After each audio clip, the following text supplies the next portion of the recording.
Good morning. Good morning. No. He's shaking his head no. He'll let me know. How's everybody doing? Great. How are you? Glad to see you. I'm fine, thank you. I'm glad to be here. Good to be back at home in Griffin. Glad to see y'all. I'm so impressed with the turnout. It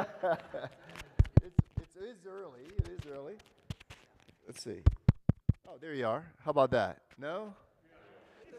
Turn it up just a little bit. Yes, sir. How about that? You can hear me now? Wow. Okay. So we are presently engaged in what they call a bishop's forum. You know, that and $1.50 will get you a cup of coffee. All right. But it ends up being, I actually like forums better than preaching these days because we get a chance to dialogue. I get a chance to hear from you. And so what Bishop's Forums are is really whatever we make of it. It's a little bit of time pre-worship where we get to just have a bit of a chat. How people have used Bishop's Forums over my last 13 years of doing this job is that we've talked about faith in the headlines. We've talked about our common life in Middle and North Georgia. We've talked about what's going on in the parish. We've talked about lots of different kinds of things. I come to listen. I'm not selling anything, so you can relax. It's all good. But really, this ends up being one of my the things that I love to do. My most fun enterprises is to hear from the folks who are doing the work regularly, especially in Griffin. I'll tell you what my most memorable quote about you, St. George's and Griffin is. The pastor of First Baptist, is that still a thing here? Said to me, I was down here for a visit some years back, and he said to me, after we had some big religious chat, said to me, boy, you Episcopalians, you're not many in number, but you punch above your weight. And he meant that as really high praise about the way that we find ourselves in service to the communities where we're planted. And so that's who I think about and what I think about when I come to see you. And already I've heard about some of the work that you're doing. Your rector, I mean, he could have gone on another 30 minutes, but we had to come down and have a chat with you about what was good, green, and growing here at St. George's and in Griffin. And I'll say a little bit about that in a bit. But I wonder, and all we need to really get going in a bishop's forum, I have found over the years, is just one brave saint to kick off the question. And then I find it all flows after that. Is there one? Are there two in the room? I'll go. Ah, I knew there was one. Yes, sir. Over the Christmas season, Peggy and I visited Atlanta Yes, sir. and stayed for a few nights, and we were really surprised at how many people are living on the street. We were also surprised by how many people are taking care of them, apparently. But I just wonder what the church's role might be in looking after some of these folks, particularly when the cold weather blows through like it has in the past. Yeah. Some of those folks have got to be really in a lot of trouble. Yes. And so, I don't know if you heard, but he's wondering about the people who are unhoused, our homeless population in Atlanta. He came to visit with his wife, come to Atlanta, and noticed that we have a lot of unhoused people all around and was wondering what the church's role is. Are you talking about the cathedral specifically or just in general? In general. Yes, and so, yeah, I mean, this is one of the things that has really kind of fallen out of our political conversations, and I would say even our spiritual conversations, is that, so what is the church's role with the poor? And to keep that central. So let me give you a little homily there and then talk practically there. I don't know what Christianity is without an absolute, regular awareness of our neighbors who are less fortunate. It ends up becoming something like personal piety, reducing Jesus to a lucky rabbit's foot. What has distinguished Christianity over the millennia is the way in which we love each other. So that's, I'm clear about the identity there. And so in the Diocese of Atlanta, you know, we're 120 worshiping communities distributed over 75 and a half counties. And so I've got 119 more St. George's who are at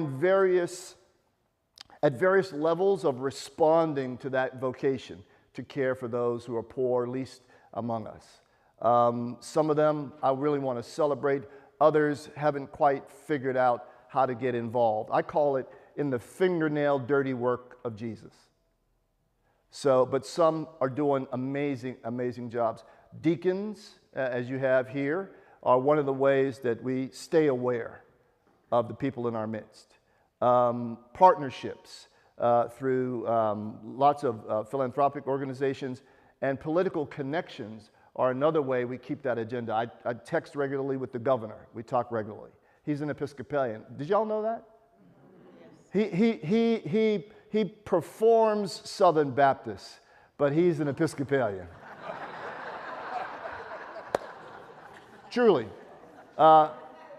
Senator Warnock is a friend. We keep talking about these sorts of things. And the cathedral, for instance, does a wonderful requiem service that gives dignity in death to those who are unhoused. And so the list is too long. Lots of people are trying to respond to it, but it's immense. What's sad about Atlanta and Georgia is that the gap is growing.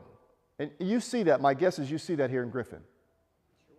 I was just telling your deacon, you know, I have a history degree. That's my first degree. And so it's amazing to think about southern cities and their development relative to water or train tracks. Say amen. And so I came down the way right along the train tracks, and I knew what I was looking at. So these are historic disparities that we have that are growing. I don't want to mess up my sermon, so I won't tell you everything I want to say, but I will say I see it as not shame or guilt. Those aren't required. I think agency. Agency. And so I understand you're doing some amazing work with schools. Please continue to do that. That's so important. Where are my educationally affiliated folks at? Teachers, principals, administrators, et cetera. Yeah. So you know, but I don't need to tell you how this is critical to do this. So, and we're seeing families now unhoused more than ever. And we're seeing a lack of shelters being able to accommodate whole families. So the need is great. And so what we try to do is that bring the need down and the work down and the awareness down to the average congregation. The average Episcopalian is how old? Care to take a guess? 65. Well, we're an enlightened group here. 66. And the average congregational size is? 100. Bless your heart. 40, 50. I feel like auctioning it. Do I hear? 75. 65 and decreasing. Although Atlanta, Diocese of Atlanta, Middle North Georgia is better than the national average. The point of all that is that we find that we have more time, more discretionary income as a general matter, and more education than the average bear. And so what a great way to use your fourth quarter is really pouring into those places where the needs are really great. So depending on the congregation, if you're in Atlanta, St. Luke's is doing a marvelous job downtown. It's just that the volume is increasing rapidly. All Saints in Midtown, the cathedral, and on and on and on. So it's a big problem. Is it a big problem here? Very big problem. Very big problem? Yeah. You live and work downtown and deal with the court system like I did. Yeah. Homelessness in Griffin is a huge problem. Yeah. Then there's then you divide it up, right? You divide up the problem, right? Segment it out. So now we've got veterans. And now you got folks who have significant mental illness.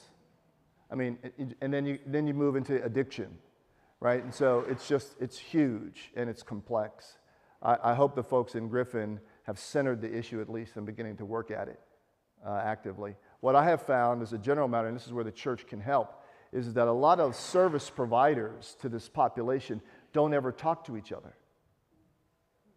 So the church can actually, I found that out in Atlanta, and it was amazing. I was part of the mayor's task force some years back, and he was able to convene all the service providers, but they had never been in a room together.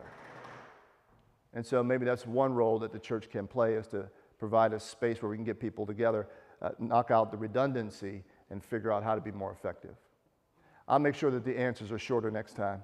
But such a good question, and at the heart of who we say we are. I see you. Really short answer. Yes, sir.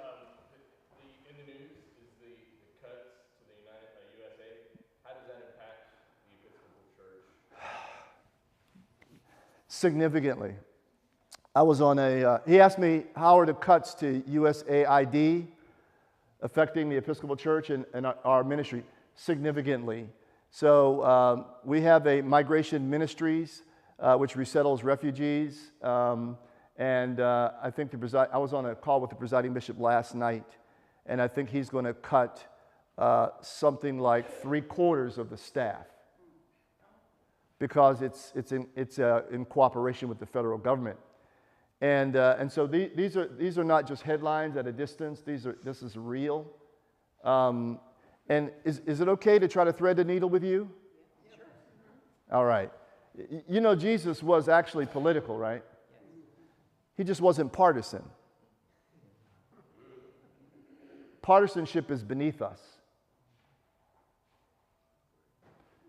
And so if partisanship is beneath us, then we get to talk about the poor. And so the optics are really bad that a non-elected billionaire is participating in cutting aid to the poorest on the globe. I have Democrat and Republican friends. I talk to both all the time. I am not a partisan hack. But we have to put on our gospel lens and look at the work. Is there fraud, waste, and abuse in government? Hell, that's just called government. Do we have to cut it? Yes. Of course we have to cut it. And we should. We should use all the smart we can in a bipartisan fashion to cut all the fraud, the waste, and the abuse. And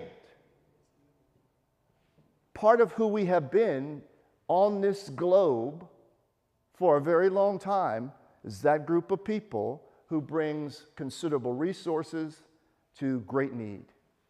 Didn't we just celebrate Jimmy Carter?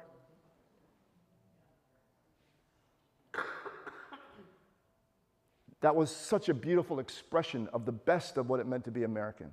In his post-presidency, to have such an awareness of people that he shouldn't really have even cared about.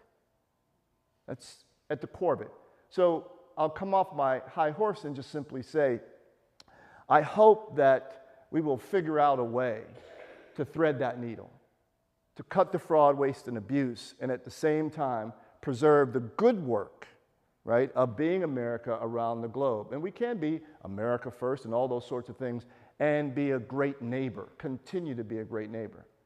So not one extreme or the other, but somewhere down the middle, which is complex and hard to capture in 40 characters on Twitter.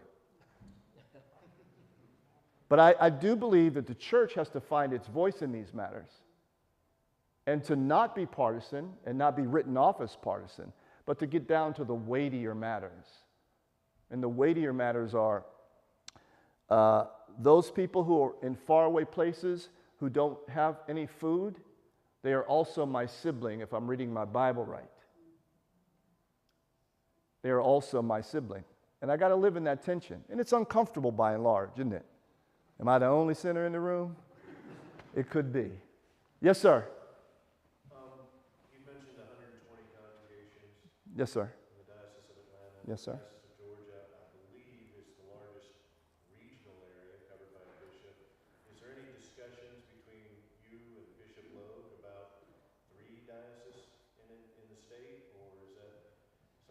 guys do ongoing to kind of balance loads? Well, let's talk a little bit about that. There's only 2 dioceses in Georgia. The mother diocese, which is the Diocese of Georgia, the historic, older diocese, and then the Diocese of Atlanta, which is, I think, 118 years old. It was this middle and North Georgia administrative sort of effort to sort of sort out churches. One bishop down in Savannah couldn't do the whole thing, so that's the genesis of that. Are there conversations? Yes, the Diocese of Georgia is shrinking. The majority of their folks are on the coast, right? And I have been saying over the years now to the second Bishop of Georgia, I'll trade you some of my inland congregations for some of your congregations on the water. I'm trying to get us. Is this recorded? Is there an editor in the house? And Bishop Frank Logan and I are great friends.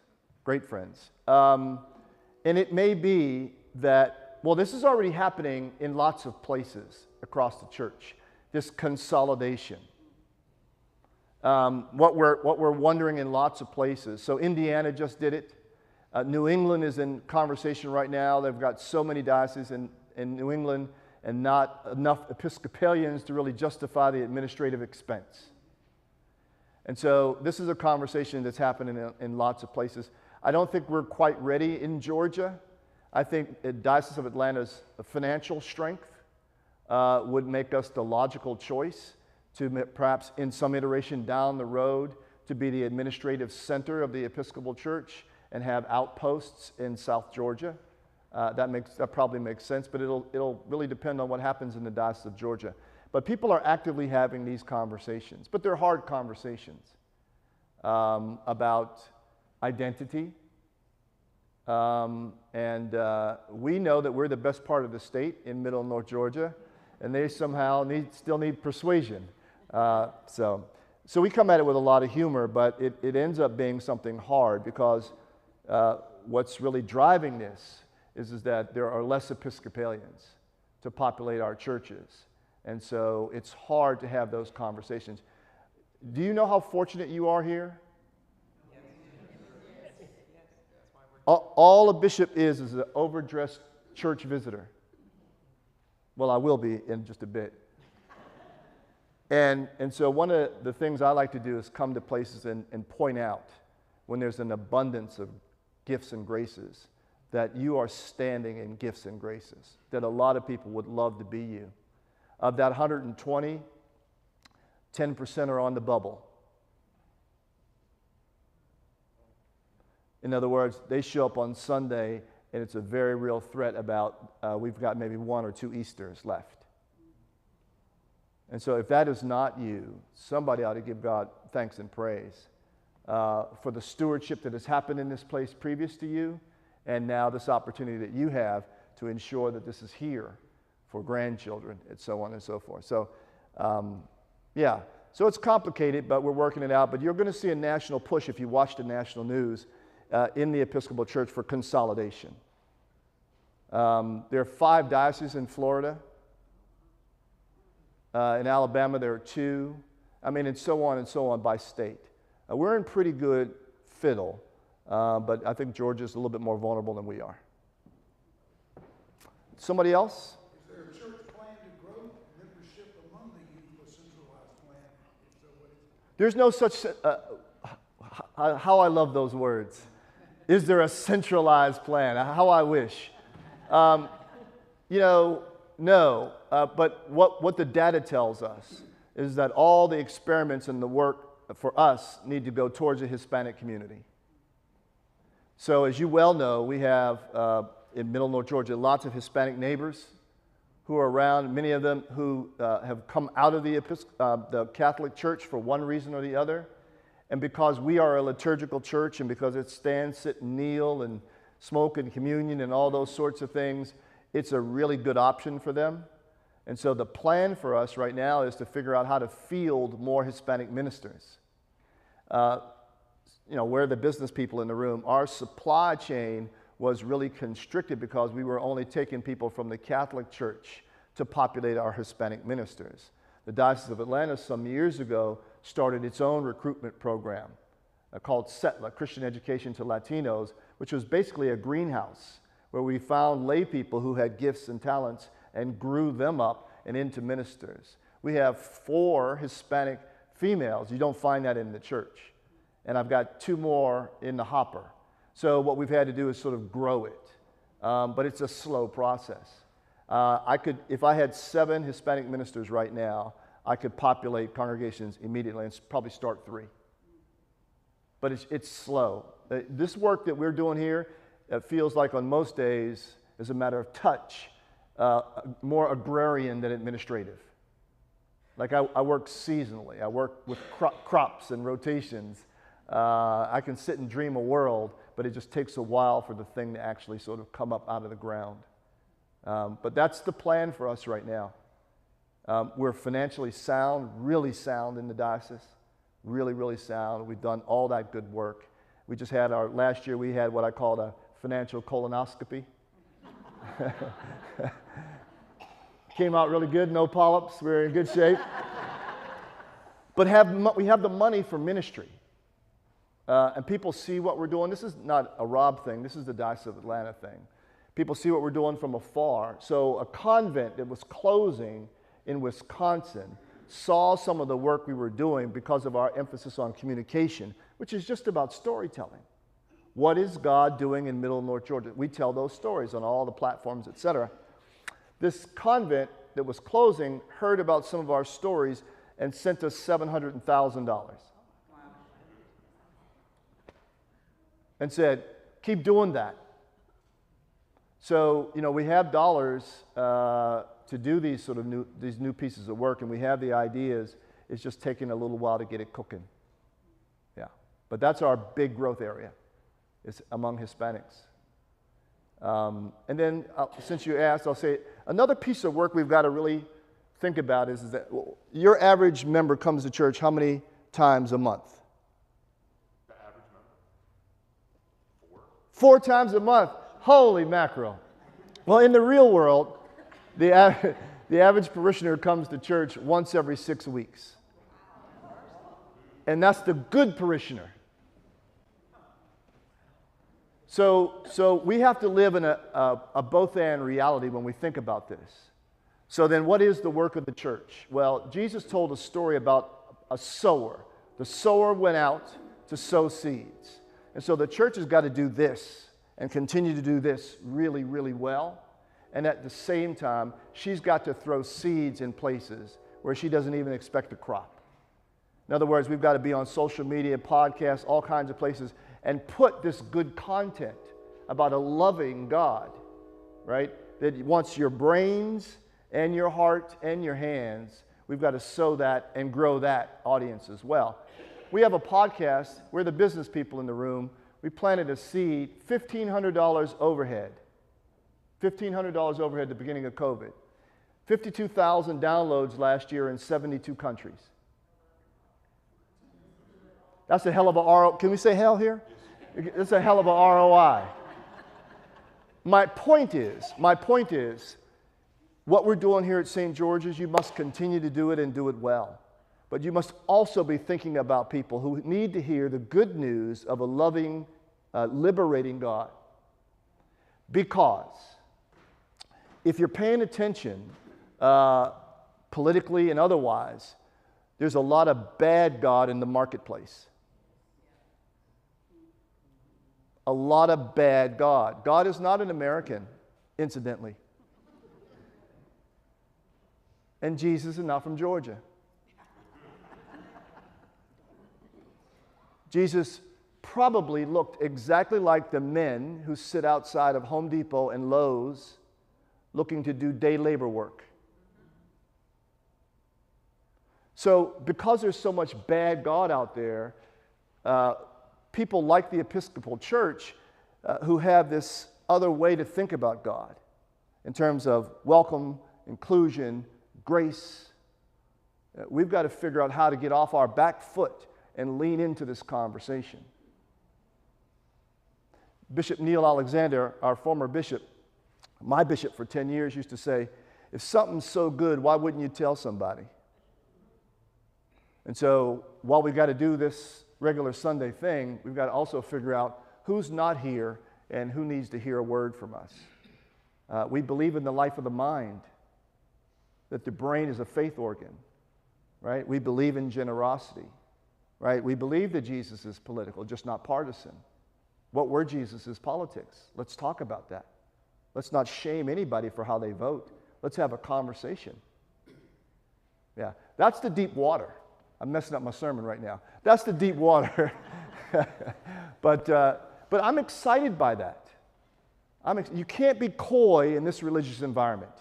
That's over. You've got to find a way to use your bright mind and all these many decades of sitting in church for the good of the world right now. You've got to find a way, and everybody's way is different. Yours may be quietly serving. You know, there are others, somebody else might be a philanthropist. There's lots of different ways. But Washington was never the solution entirely. Who said it was? Ridiculous. The Gold Dome up in Atlanta was never the solution, never the silver bullet. Who said it was? Ridiculous. You and I are sitting in this room together in an integrated fashion because of a little black congregation in Montgomery. A group of people decided Jesus was the most important thing. It's extraordinary to think about, isn't it? Extraordinary. In the year that I was born, I could not be your bishop. It's extraordinary to think about what the body of Christ did, like water on a rock did. And I think we can still do it. I still think we can do it. And my guess is, and I've already heard from your rector, you are doing it here. And that's amazing. So please just hear my affirmation and my congratulations to you. That is the work. That's the work. Don't make the preacher lie at your funeral.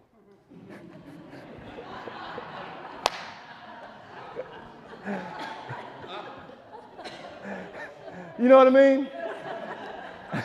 When I was a rector, when I had a real job like Kurt, I used to tell my congregation regularly, now don't make me a liar on your funeral now. Make it easy for me, why don't you? Anyway, sorry for the harangue. Other thoughts? Criticisms, questions, queries? That's quite a lot, isn't it? It's like, what the hell is he going to say for the sermon? Could you give us a report of how things are up in the mountains post-Helene? How things are in the mountains? Yeah, post-Helene. How Oh. leaves there still are Diocese of Western North Carolina in particular? in East Tennessee and She said, can I give a bit of a report about the Diocese of Western North Carolina and Tennessee who were really sort of done under by Helene? Well, they're fighting their way back. Some buildings are lost. And there was some loss of life, not a lot, but any is tragic. But it wasn't as wide as we thought it was going to be, but a lot of property damage. And what's really heartbreaking about that is insurance companies are walking away. This is also true for the church.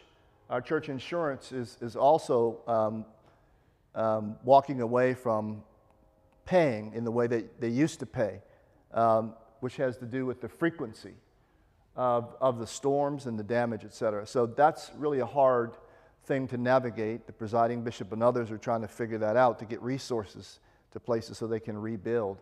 But, congregations are resilient because people are resilient and people have pulled together. What is it about us when catastrophe strikes, we really can find a way to care for each other?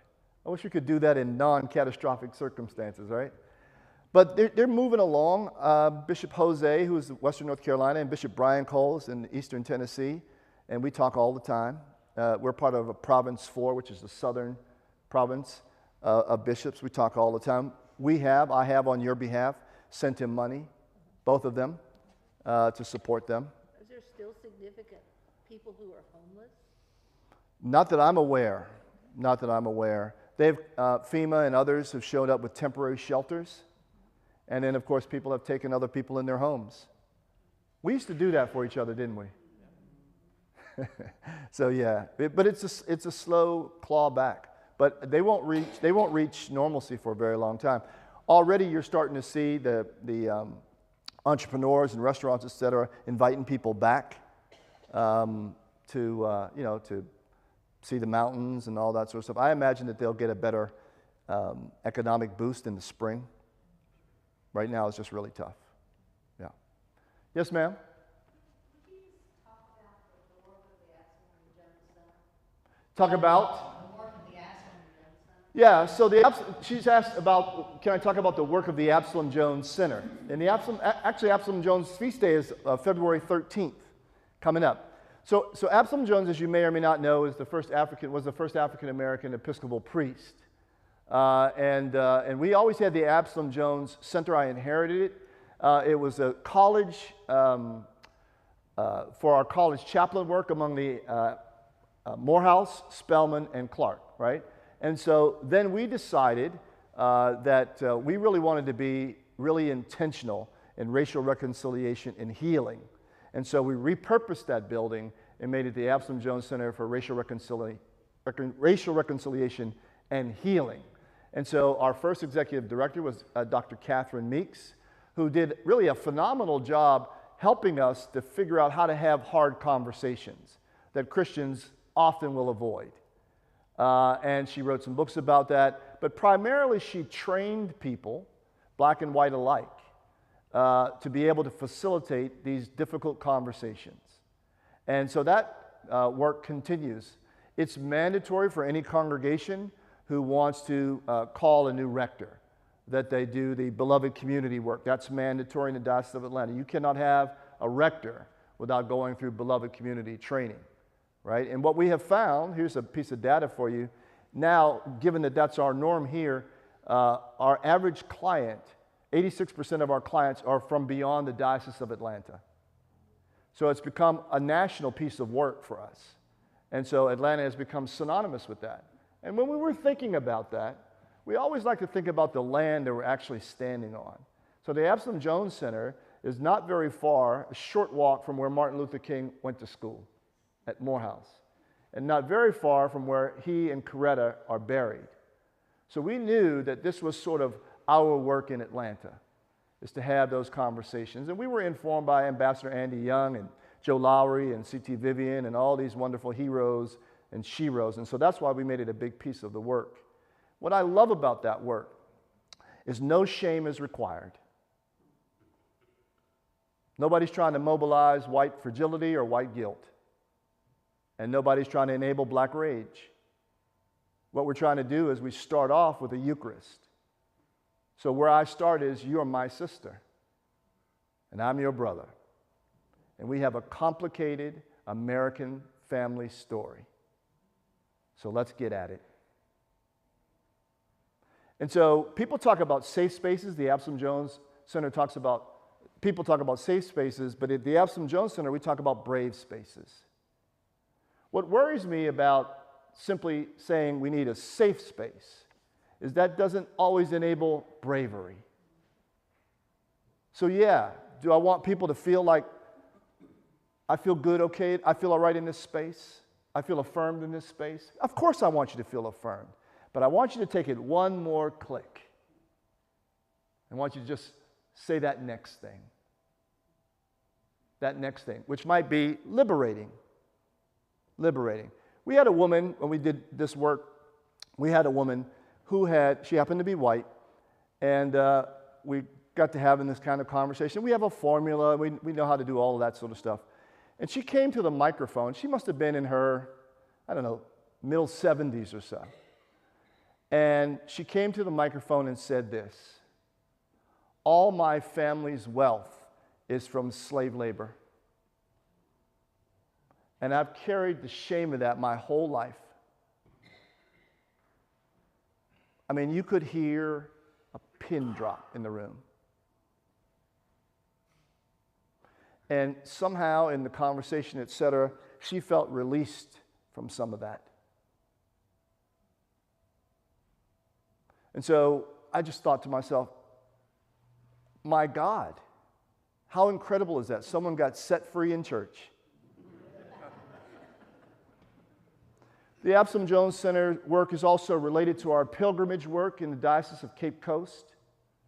Cape Coast, if you don't know, is West Africa, is Ghana. All the beautiful brown faces in Griffin, probably a few generations back, one of their ancestors went through a little door called the Door of No Return and got on a big boat ride. And so we take socially engineered groups, lay folks, deacons, priests, raggedy bishops, young people, high schoolers, and we take them, you know, that wonderful Southern wisdom. I can show you better than I can tell you. So we take them to the slave castle, and they see the chapel, Anglican chapel, same liturgy that we're going to use today, right over the dungeon, where we said those same prayers that we're going to say today, right over the dungeon. It's not about guilt. It's about we have done things to each other. We have done things to each other. I've been reading the Bible for a long time. You may be comforted to know that. And maybe you can help me, maybe y'all can help me. I'm still looking for the part where Jesus said, just sweep it under the rug and it'll be all right. Can you point me to that part? So we've got to have conversations. Now here's the last thing I want to tell you, because this is where you always got to make room for the Holy Spirit. So we got white folks and African Americans and high schoolers and all that, and we go through this big tour of the dungeons and the female dungeons where there was a bridge above where the sort of white guy could pick the young teenage girls and have them sent up at nighttime. We saw all the tragedy, all of it. And so we ended up together in the most holy space that you could imagine, in a Chinese restaurant. Now get this. This is why, one of the reasons I still believe in God. I'm sitting there with a priest of this diocese. Her ancestors are from Charleston, South Carolina. Her family, documented history of purchasing Africans. Wait for it. Across the table from her is the black African bishop of Cape Coast, whose family were sellers of Africans. Sellers. White folks didn't do that by themselves. We have a complicated history. And in between is a biracial bishop from America. I mean, you can't even make that up that good. And what I had no idea about is that the seller's shame was the same as the buyer's shame, and they needed to have a conversation. It was unbelievable. I just sat and ate my fried rice. If we don't find the capacity to have these kinds of conversations, then healing won't happen, and real change will never happen. It just won't. And there are people on both sides of this equation. I haven't even got to the systemic racism stuff. But there are people on both sides of this equation who are burdened. Dr. King was a genius. He said, I intend to set free both the enslaved and the slaver. Because we all had to live with that. You know, free labor for 400 years.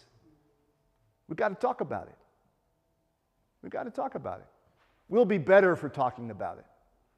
I believe it with all my heart. And I think the church, that's our witness. And we're supposed to be the ones who say, yeah, we can process it. What did Desmond Tutu do to South Africa? He said, you got to talk about it. You got to talk about it. Now, is it a paradise there? No. But I do believe psychologically, emotionally, and even spiritually, South Africa is healthier than we are. All right, enough of that. But you see, so that's the Absalom Jones, and so we're continuing to work on that. And right now we're getting ready to do a module with Clark Atlanta. That's one of the pieces of work. My intern is here. Malachi Robinson is here. He's here to sort of, I don't know what he's here to watch me do something. I don't know what, no, I'm teasing. Very smart fella. He's actually helping me produce a lot of resources. And we're getting ready to have a conversation with Clark Atlanta in particular, because even amongst Morehouse and Spelman, Clark Atlanta has less resources. And we're trying to figure out how to develop curriculum for them that leads them into something called moral leadership. How to build leadership. That was what the Absalom Jones was actually founded for in the 70s, to develop moral leadership among young people. Yeah. So I'm really excited. You ready? Can you, kind of feeding on that, Yep. can you talk about the importance of campus ministry and schools in the diocese? That's like, okay. Campus ministry and ministry to schools is important. No, it is critical. It's absolutely critical. It's absolutely critical. And I'm actually excited. So some people get down in the mouth and say, oh, we're older. Not you, just me. We're older people. And we, yeah. Amen. And so because of the discretionary time and because of the appreciation of education that we've all received, et cetera, I think this is a natural plug-in for us. I think there's wonderful synergy and opportunity for us to get involved with education. One of my great challenges now for the folks who want to celebrate Absalom Jones, his holiday, is we'll develop a scholarship program.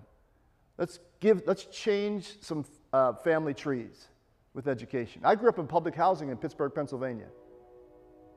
I served in the Navy. I've been to Howard, Harvard, MIT, and Cambridge. Little boy from the projects.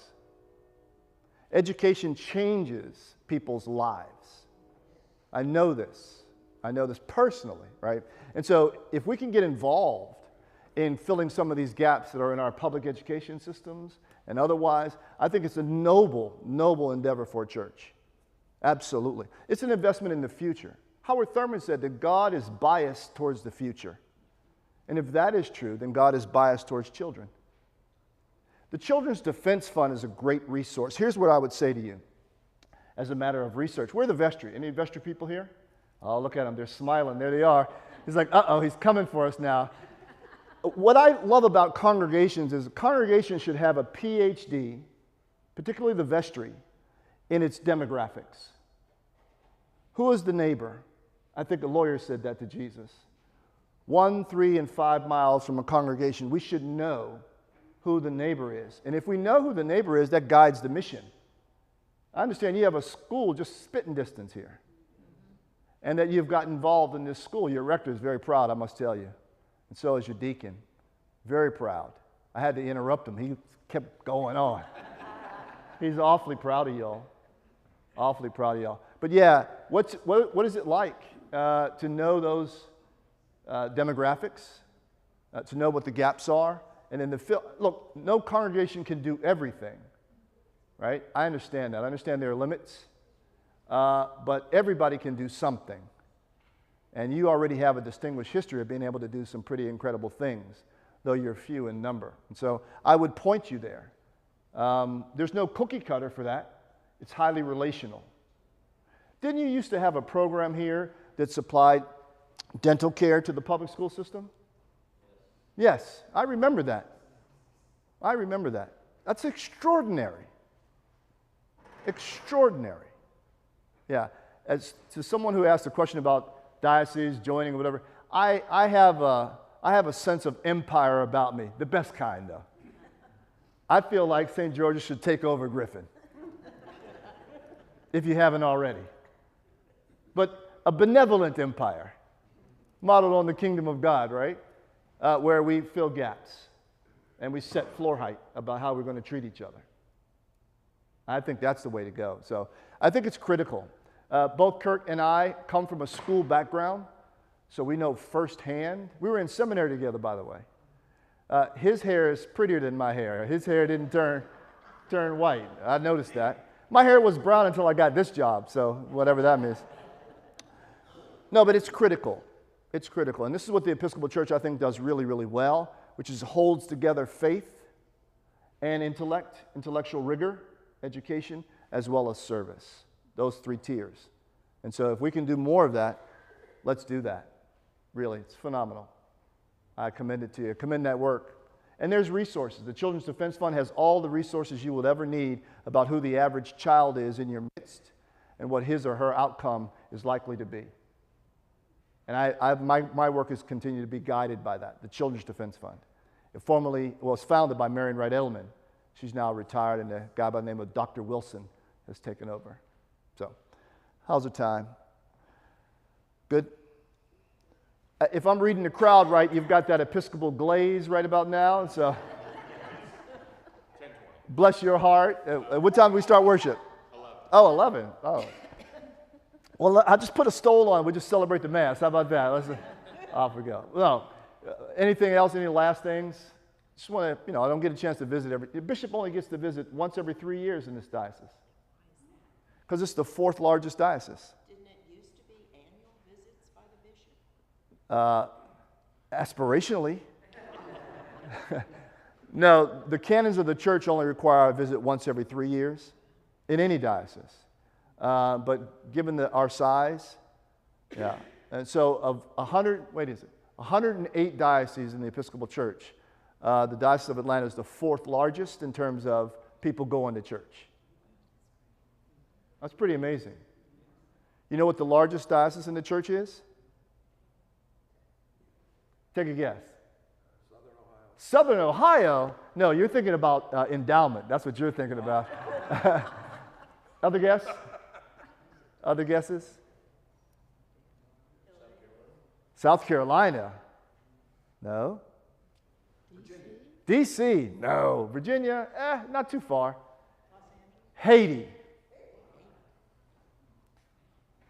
I like to tell you that because I want you to remember that we are an international church. Yeah. There are 12 countries that are part of the Episcopal Church. And so Haiti has the largest number of people that go to church in the Episcopal Church, as well as the largest number of schools. The average Anglican in America is a 60-year-old white woman. The average Anglican globally is a 30-something-year-old African woman. Did you hear that, guys? However you stack it, we're not there. No, but it's good to see who you are in the world. It's good to see who you are and think about the sisterhood and the brotherhood that is really this Episcopal Church. Speaking of the age, you just pointed out the age gap. Yes. The average age, and we see that here in our parish. Do you? Particularly. Yeah. I don't know how that be against speaking, I've already spoken to it, but is there something that we could be doing? You talked a little bit about having the tonic fast and the, is that kind of where we need to be going to in order to reach more the lower age than the younger ages? Is that where you see the church headed? She's asking a question about how, she's noticing the average age here, and she's wondering, how do we reach people, the younger group who's not here? And I think there's no cookie cutter. Maybe your rector has some thoughts. It all has to do with context. One of the things I like to tell people to do is to start off with prayer. Is there a desire, in the heart of this church, is there a desire to welcome young people? And of course, here's what every Episcopalian says: well, of course. Except when they come, they make noise. Their children run around. When they come, they have some ideas about hymn selections. And so, and I've been doing this a little while, and so we sentimentally want them, but the way that some of us were raised, sit down and shut up and you'll get your turn later, doesn't play anymore. And so, if they don't lead this generation, they leave. If they don't lead, they leave. So, if they don't lead, they leave. So one of the things that I do, which drives the priests crazy in most congregations, especially the dean, bless his heart, I just start grabbing kids in the liturgy and have them serve with me. I let them distribute communion with me, et cetera, et cetera. And I ask them, have you ever done that? They say no. I ask some of the teenagers in our congregations, have you ever been invited to preach? They say no. And so I think there are a couple of dance steps that we need to incorporate that will increase the likelihood of kids feeling like, oh, this is a place I go to contribute. Whereas we generationally, I'm the last year of the baby boomers, we generationally, that was not part of our formation, to a lesser degree. But when I was a rector, one of the things that helped the church grow was every fifth Sunday a teenager preached. And they also stood at the table with me, helped me to celebrate the Eucharist, also distributed, also ushered, also helped me to put the liturgy together. So they had skin in the game, and it felt more like their church rather than... So I think we have to pay attention to the different expectations of generations and figure that out. How many people's adult children don't go to your church regularly? Don't go. Yeah. How many people's grandchildren don't go to this church or maybe any church? Yeah. So I think we can't solve everything, but because I think there are major trends that are happening right now. But I believe in local disruptor of trends, right? And so I wonder what it would be like to get some of those folks together, pick their brains, and say, well, why not? And really, you know, rather than to be defensive as some people are, be curious. Really experiencing where it's like a chicken and an egg kind of thing, where, you know, if you build it, will they come? Yeah. Like, we're trying to have the programming. Right. And so it's kind of a back and forth. That's right. No, that's right. And that's where a lot of people get stopped, is that they try to build a thing, throw a dinner party, and nobody comes, right? And so this is why I advocate that first step, which is, what kind of dinner party would be inviting to you? We've run experiments, and that's what I would invite you to think about, and this will be my last harangue. I would invite you to take a spirit of experimentation. I believe fidelity demands experimentation, not a rigid holding on to what grandma did, right? Fidelity, real mature faith, demands experimentation. It's all through your Bible, right?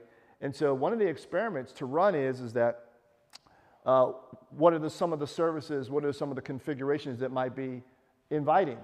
So down in Macon, at Christ Church Macon, we had something called Rooted, which was, sort of what we're going to do today, a little bit of two less lessons and some other things, but all bluegrass music.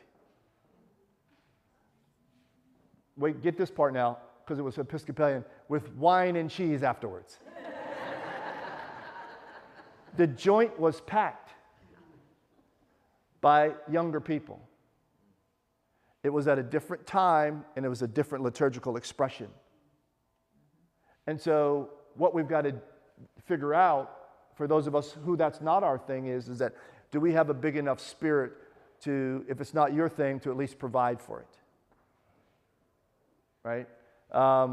So it doesn't have to be your thing, but can you make room for somebody else to have a thing? And there was no big cost. The musicians were sitting in the congregation, and what they found out is that a lot of people love the hymnal and bluegrass music. Right? That's okay. Jesus is not offended. It's all right.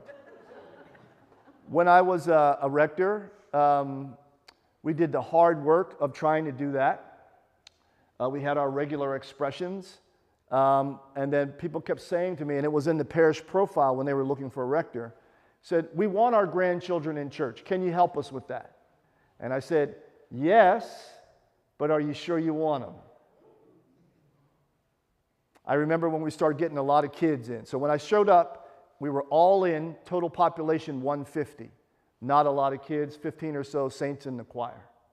When I left, about 600 people in church on Sunday, 150 kids in Sunday school. But we changed the liturgy.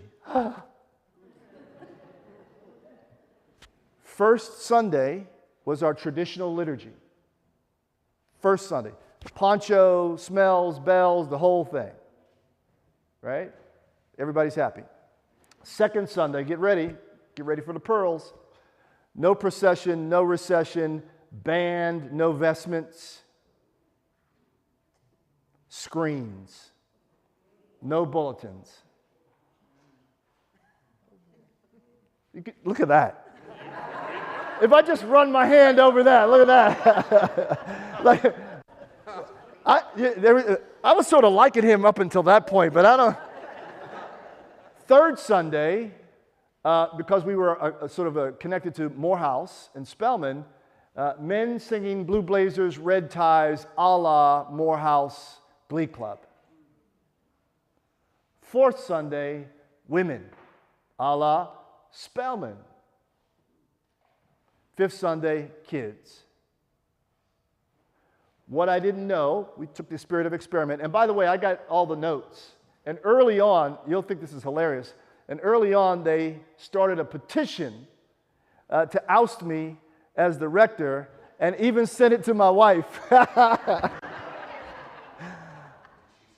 She didn't sign it.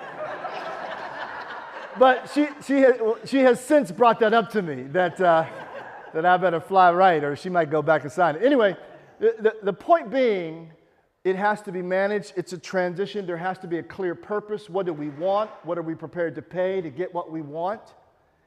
But when I finished up there, first Sunday, second Sunday, third Sunday, fourth Sunday, fifth Sunday, as I've explained, became really rich and robust. And here's what I didn't anticipate. I thought that I was going to raise up 5 congregations, separate congregations, and I was fine with that. What I didn't anticipate was Grandma and Grandpa wanted to come to second Sunday, even if it wasn't their bag, because the grandkids wanted to go there. And they would pay any price to worship in a pew with the whole family, 3 generations. The guys felt affirmed because they were singing, they were doing their thing. The men program grew. You don't have to grow the women's program because the women are always the backbone of the church. And so on and on. So that was, I'm not selling anything. Don't get nervous. Kurt had no idea I was going to say any of that. But what I'm saying is, if that is your heart's desire here, what experiments do we need to run so that we can get this great gift into the hands of more people? Because to me, that's the bottom line. Right? This is not my church. I'm the bishop. I'm the head of the corporation. But this is not my church. And here's a news flash. It's not yours either. You are here for a season.